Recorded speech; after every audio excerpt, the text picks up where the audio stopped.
2025 সালে এসএসসি পরীক্ষা দিয়ে রেজাল্ট পেয়েছো কিন্তু তোমার রেজাল্টটা মন মতো হয়নি, মানে তুমি হয়তো একটুর জন্য ফেল করেছো কিংবা তোমার একটুর জন্য এ প্লাস মিস হয়েছে।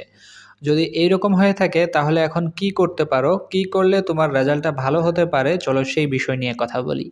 তো এইটার এখন একমাত্র সলিউশন হচ্ছে তোমাকে বুট চ্যালেঞ্জ করতে হবে। তার মানে বুটকে তোমাকে চ্যালেঞ্জ করতে হবে যে যে তোমার এ প্লাস পাওয়ার কথা বা বা তোমার হচ্ছে পাশ করার কথা, কিন্তু তারপরেও তুমি ফেল করে গেছো। তো সেক্ষেত্রে তোমাকে বুট চ্যালেঞ্জ করতে হবে। তো তোমাদের বুট চ্যালেঞ্জ শুরু হবে কালকে থেকে, অর্থাৎ জুলাই মাসের 11 তারিখ থেকে তোমাদের বুট চ্যালেঞ্জটা শুরু হবে। তো আসলে বুট চ্যালেঞ্জ আসলে কিভাবে কি করতে হয় সেই সব নিয়েও আমার চ্যানেলে ভিডিও আসবে, তোমরা আমার চ্যানেলের সাথে লেগে থাকতে পারো, তাহলে সেক্ষেত্রে তোমরা সব কিছু বুঝতে পারবে যে কিভাবে বুট চ্যালেঞ্জ করতে হবে। তো বুট চ্যালেঞ্জ করলে কি রেজাল্ট আসলেই পরিবর্তন হয়? হ্যাঁ, রেজাল্ট আসলেই পরিবর্তন হয়।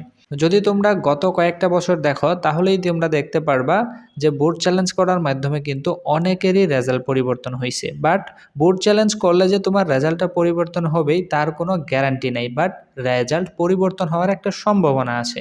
তো যেহেতু সম্ভাবনা আছে তাহলে সেক্ষেত্রে আসলে বুট চ্যালেঞ্জ করে রাখাটাই ভালো।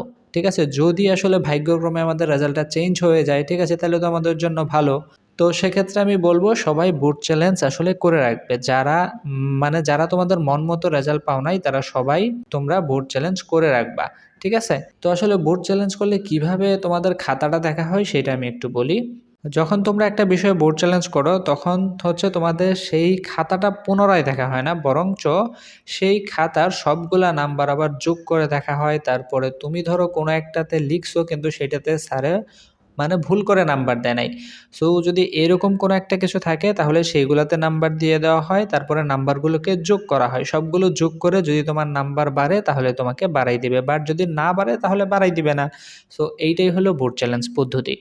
তো তাই হচ্ছে আমি তোমাদের সবাইকে বলবো যে তোমরা বোর্ড চ্যালেঞ্জটা করে রাখতে পারো। হ্যাঁ, রেজাল্ট তো পরিবর্তন হয়েও যেতে পারে। সো তোমরা চাইলে বোর্ড চ্যালেঞ্জটা করে রাখতে পারো।